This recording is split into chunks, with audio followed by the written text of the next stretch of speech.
Alors nous sommes le vendredi 25 octobre 2019, nous sommes à Toulon, j'ai quelqu'un au téléphone, j'ai lui demandé de se présenter, bonjour. Bonjour, Robert Rolando, président de l'association Autour du Grand Chêne. Et vous nous appelez de Saint-Julien-le-Montagnier. Alors d'abord, je voudrais vous remercier de l'accueil que vous nous avez accordé, puisqu'on a pris contact avec vous par téléphone. D'abord pour vous demander l'affiche de cette manifestation, qui est une manifestation particulière, puisqu'on va traiter des champignons. Alors les champignons, c'est quelque chose qu'on a fait une seule fois à Toulon. Et puis comme vous l'avez dit, on va parler d'un endroit particulier, ça s'appelle Saint-Julien-le-Montagnier. Et quand on regarde ça sur la carte, c'est à peu près à la limite de 3 départements. Vous êtes au nord-ouest du département du Var, juste à côté des Bouches-du-Rhône et juste en dessous le département 04. J'ai bien résumé. Oui, notre situation, on va dire, est très privilégiée par le fait de ces 3 départements. Et je pourrais même y ajouter que nous nous trouvons pratiquement à 1 heure du bord de mer et à 1 heure des Hautes-Alpes, donc des stations de sport d'hiver. Mais nous sommes en plein dans le parc du Verdon. Le parc du Verdon est un parc régional et là nous avons une nature très privilégiée, voire protégée, avec une énorme biodiversité. Pour notre situation, c'est un endroit très ensoleillé, un peu frais, on va dire, l'hiver, mais en même temps, c'est très bon pour la nature. Moi, ce que je vois au niveau des photos que vous nous avez envoyées, le cadre est absolument magnifique et je pèse mes mots. Ah oui, là, c'est vraiment un coin, moi je dirais même paradisiaque, tellement on y est bien. Je dirais même que moi, là où j'habite, c'est un petit trou de verdure. Par contre, on a quelques petites difficultés là où nous nous situons, c'est le fait d'un terroir qui est quand même assez distant les hameaux les uns des autres, parce que notre commune est constituée de 28 hameaux. Et 28 hameaux, et c'est peut-être l'une du département qui est la plus étendue en tant que commune. Et là où je me situe, les ondes passent mal. Là, le fait qu'on se contacte, c'est par la ligne fixe. Si ça avait été par exemple avec le mobile, je ne pourrais même pas vous contacter. Il y a quand même quelques petits aléas, mais ça c'est le pendant de ce que l'on peut dire. On a quand même une chance d'être une belle nature, on ne peut pas tout avoir. On va parler de votre association, Le Grand Chêne. D'abord, c'est quoi et il y a combien de membres ? Notre association est une association qui est tournée sur la nature. Nous sommes 140 adhérents avec une étendue géographique qui dépasse même nos propres départements. Nous sommes donc avec des adhérents qui viennent aussi bien des 3 départements qu'on vient de citer. Mais nous avons aussi un apport de touristes qui, par le biais de Gréoux-les-Bains, qui se trouve juste à quelques kilomètres de notre commune, nous avons un apport de gens saisonniers cette fois, qui viennent profiter de nos animations, par exemple pour les sorties mycologiques, les champignons, mais nous faisons aussi d'autres types de sorties dans cette association, parce que nous nous occupons de la nature, mais avec un grand N du mot nature, c'est-à-dire que nous faisons les orchidées sauvages, les salades sauvages, les fossiles, les papillons et tout ce qui touche, y compris les sites remarquables. Même parfois, nous faisons des animations beaucoup plus sportives. Les gorges, par exemple, de la Malavalas, qui sont des gorges qui sont près de chez nous et qui sont d'une très très belle facture, voire une nature très sauvage. Là. Et avec à l'intérieur de ces gorges des passages où il y a la nécessité de mettre les cordes, de faire un rappel, parce que plus difficile, nous touchons un peu tout dans nos animations, mais tout ce qui touche la nature. Alors on va parler bien sûr de cette manifestation, donc le Salon du Champignon. Ça fait combien de temps que vous faites ça ? Le Salon du Champignon, c'est actuellement le 16e. On avait commencé il y a 16 ans et lors de notre premier salon, le maire de l'époque m'avait dit tout de suite, c'est le mot premier salon parce que je compte qu'il y en aura d'autres. C'est dire si dès le départ, la commune avait été intéressée par cette animation. Depuis, on fait de salon en salon. Mais la commune a été intéressée, mais le salon a intéressé et nous intéresse d'abord nous, mais intéresse également le département, la région, la communauté des communes. Et là, nous avons un soutien de la part de tous ces organismes. Ceci nous a permis de continuer parce que sans soutien, c'était difficile de pouvoir réaliser une manifestation de la taille que nous faisons.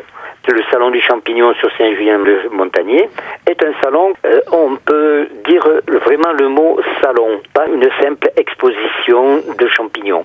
Nous faisons dans le cadre de cette animation, des animations qui sont ludiques avec des jeux attractifs, mais avec un côté olfactif, un côté gustatif. Il y a de la présentation. On a en gros 300 espèces de champignons frais qui sont exposées. On fait aussi un peu de la vente de champignons. C'est très diversifié. Il y a des conférences. Donc tout ceci, c'est sous le vocable du mot salon. C'est cette vision que j'ai personnellement d'un salon, c'est que le champignon n'est pas que celui que l'on va mettre sur la table. On va le voir par exemple avec des timbres postaux. On peut le voir, comme je viens de dire, de toutes ces diverses formes, des sculptures sur bois, etc. Donc c'est très ouvert.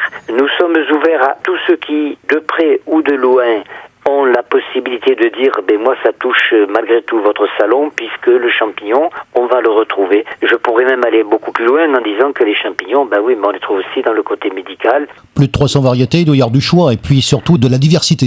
On ne met pas que les champignons du cru, les champignons locaux. La raison en est que lorsqu'on met des champignons, uniquement les champignons locaux, imaginons qu'on ne mette que ceux que l'on retrouve sur notre commune. On l'a dit au départ, il y a 3 départements. Il suffit d'aller sur les Alpes de Haute-Provence pour qu'on trouve des espèces que, par exemple, on ne trouverait pas chez nous dans le Var, mais dans la partie du Var, nous sommes sur le Haut-Var.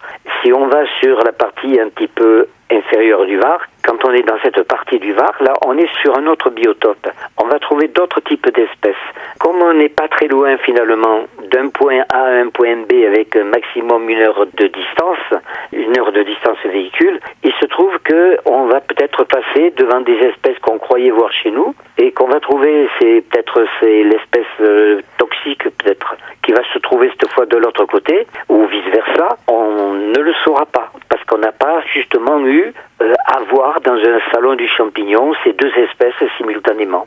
Donc il faut pouvoir se rapprocher ce champignon que l'on mange des autres champignons qui lui ressemblent et qui eux par contre peut-être ne seront pas comestibles, seront peut-être toxiques, gravement toxiques, voire même mortels. Le salon permet cette approche. On envoie 300 espèces à peu près, parfois plus, parfois moins, ça dépend des conditions météorologiques.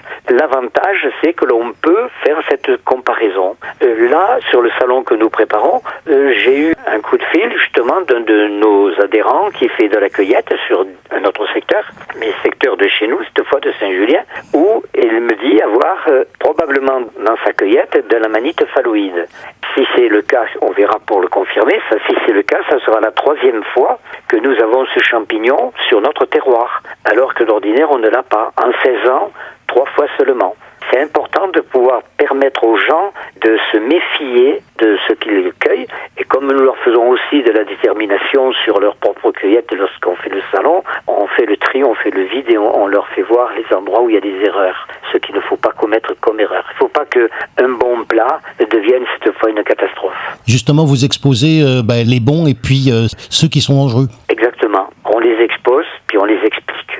On permet au public de pouvoir voir, sentir, goûter. Ça, on ne le fait qu'avec ceux qui sont plus initiés. On explique ce que l'on peut faire, comment on peut faire, puis surtout comment on va distinguer celui qui est dangereux par rapport à celui qui était comestible.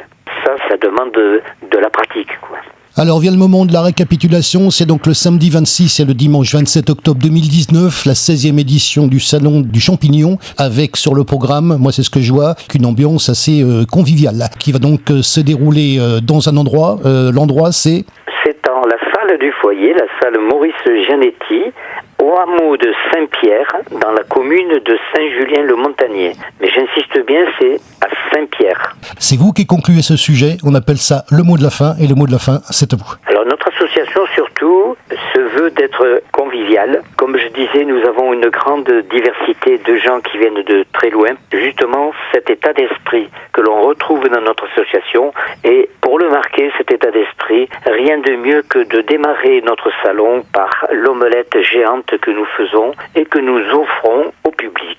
L'omelette géante mesure à peu près 9 à 10 mètres de long. Elle est constituée à base de champignons bien évidemment comestibles.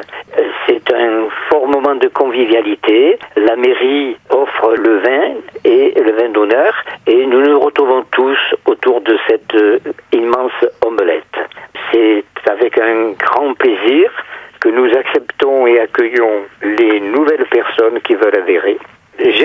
que vous viendrez nombreux participer à notre grande manifestation et que vous trouviez auprès de nous toute la convivialité que nous voulons offrir à tout le monde.